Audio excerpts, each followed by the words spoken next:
everybody, this is Alchemist2, and I'm back again with another movie review.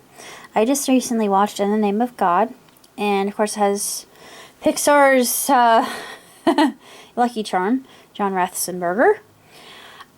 He only makes a cameo appearance as a preacher, telling this story about Mason, this young man right here.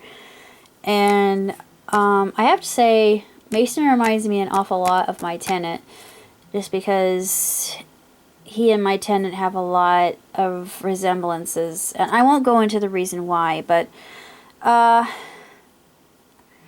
have to say I enjoyed this movie, but there were some things that I thought were kind of cliched about it. And it's not the best Christian film I've seen in a good long while, but still, there are a lot of good moral, ethical, and object lessons that one can take away from having viewed it.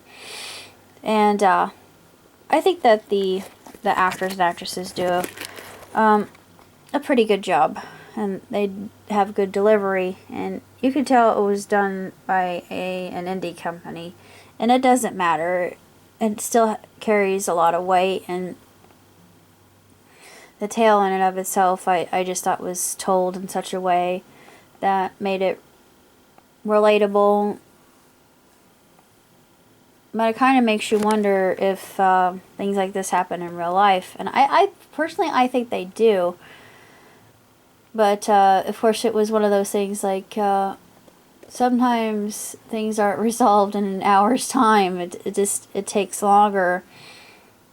And this should have happened over a lengthier period of time. I think there was passage of time, but it was just, it felt kind of rushed. It just seemed that way. But I still give it 3 stars. I give it 3 out of 5. It doesn't deserve a whole 5 because, as I said, it's just sort of cliched and formulaic, and just because they have John Ratzenberger, it's not enough to actually give it that extra boost. And I have seen films like Ragamuffin Gospel.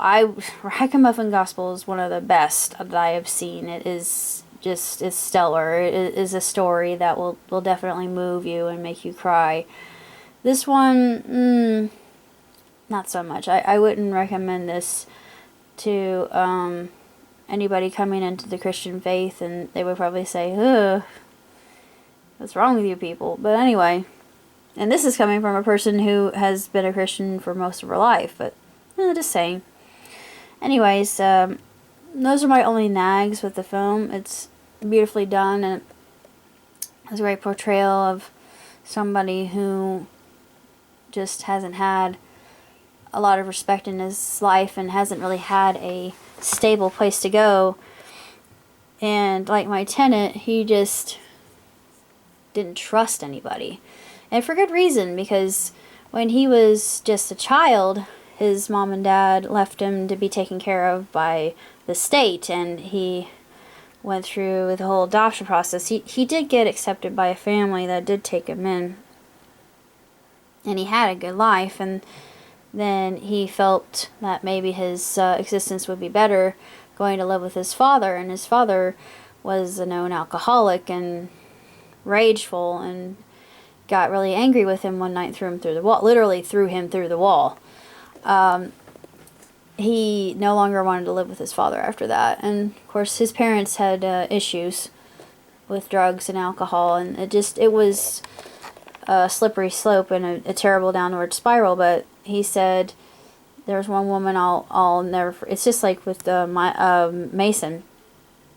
One woman put the fear of God in his heart, and Bible stories, and he realized that God is his rock and his safe place to fall when everybody else fails. And it's true, and I myself, I find myself returning to that when other things don't quite work out to what I thought they would. But I always realize that everything happens for a reason, just like with Mason coming into that family. At first, he doesn't know, he doesn't really want to be there. He resents it, and he doesn't have any respect for anybody. And he learns that it's more about respect just being earned. There are things about being polite and having etiquette, and a lot of children don't really have. There are some children that don't have that responsibility instilled in them when they're young, and then they don't know why they have so many problems when they grow older. If you were taught better, maybe that wouldn't have happened. Sorry, I shouldn't have said that, but I personally, I feel like it's it's an okay film. I give it a thumb up, but it's nowhere near as amazing as